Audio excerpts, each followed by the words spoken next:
14 வயசு சிறுவன். இன்னொரு 2 வாரம் முடிச்சா 9ஆம் கிளாஸ்ல போய் ஜாயின் பண்ண வேண்டியவன். இன்னைக்கு டிசி எழுதி வாங்கினவன். அடுத்த ஸ்கூலுக்கு போறவன். இப்போ மோசடியில படுத்துட்டு இருக்கான். என்ன ஆச்சு? காட்டு யானை தட்டினான். அது எத்தனை மணிக்கு? 7:30 மணிக்கு. இதான் எங்க ஊரோட நிலைமை. வீட்டுல இருந்து முடி வெட்டுறதுக்காக டவுனுக்கு வந்த பையன் மோசடியில படுத்துட்டு இருக்கான். அதுவும் அவனை எடுத்து ஹாஸ்பிட்டல் போகும்போது இது இன்ஃபார்ம் பண்றதுக்கு ஒரு ஃபாரஸ்ட் ஆஃபீஸ் கிட்ட போகணும். 15 நிமிஷம் அங்க வெயிட் பண்ணோம். 15 நிமிஷம். ஒரு காக்கா கூட ஃபாரஸ்ட் ஆஃபீஸ்ல இல்ல. அதுக்கப்புறமா உள்ள இருந்து கண்ணை திரும்பி எழுந்தி வந்த ஒருத்தர்கிட்ட இந்த நம்பர் வாங்கி ஆபீசருக்கு கால் அடிச்சா அவன் சொல்றான், நான் இங்க இல்ல, எங்க டீம் வந்து வேற எங்கேயோ இருக்காங்க, நான் அவனை இன்ஃபார்ம் பண்றேன்னு. ஒரு குழந்தை இறந்துச்சுன்னு சொல்லிட்டு அதுக்கு அவன் கொடுத்த ஃபர்ஸ்ட் ரெஸ்பான்ஸ் இது. அவங்க ரேஞ்சுக்குள்ள ஒரு குழந்தை இறந்துட்டு 1 மணி நேரம் முடிச்சு கூட அவங்களுக்கு இன்ஃபர்மேஷன் போகலையாமா. அசிங்கமா இல்ல?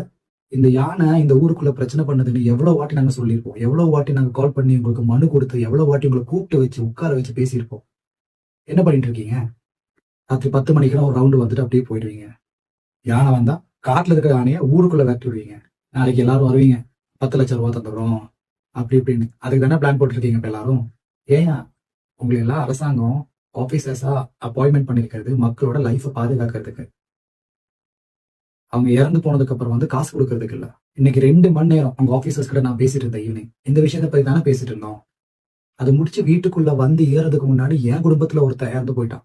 சின்ன பையங்க, அந்த 14 வயசு பையன். நிலைமை யோசிச்சு பாருங்க. நாளைக்கு இந்த டிஸ்ட்ரிக்ட்ல மொத்தம் இருக்கிற போலீஸ்காரங்களும் எங்க ஊருக்குள்ள இருப்பாங்க.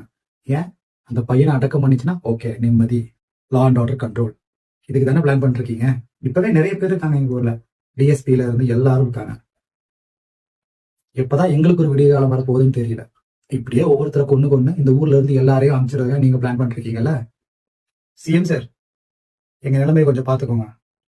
இந்த வீடியோ உங்களுக்கு வந்து சேர்ந்துச்சுன்னா எங்க கூடலூர் பந்தலூர் வாழ்ற மக்களோட நிலைமையை கொஞ்சம் புரிஞ்சுக்கோங்க. உங்ககிட்ட யாராச்சும் எடுத்துட்டு சொல்லுவாங்களா, இல்ல இந்த மாதிரி நடக்குதுன்னு உங்களுக்கு இன்ஃபர்மேஷன் வருமானு தெரியாது. எங்களால் முடிஞ்ச அளவுக்கு நிறைய உங்களுக்கு இமெயில் அனுப்பியிருக்கோம். எங்களால் முடிஞ்ச அளவுக்கு சோஷியல் மீடியாவில் உங்களை டேக் பண்ணியிருக்கோம், எல்லாமே பண்ணியிருக்கோம். உங்க முன்னாடி இந்த பிரச்சனை வந்துச்சுன்னா தயவு செஞ்சு இதுக்கு ஒரு தீர்வு காமிங்க. எங்க ஊரு நீலகிரி மாவட்டம் பந்தலூர் தாலுகா பாக்கனாங்கிற இடம். நன்றி.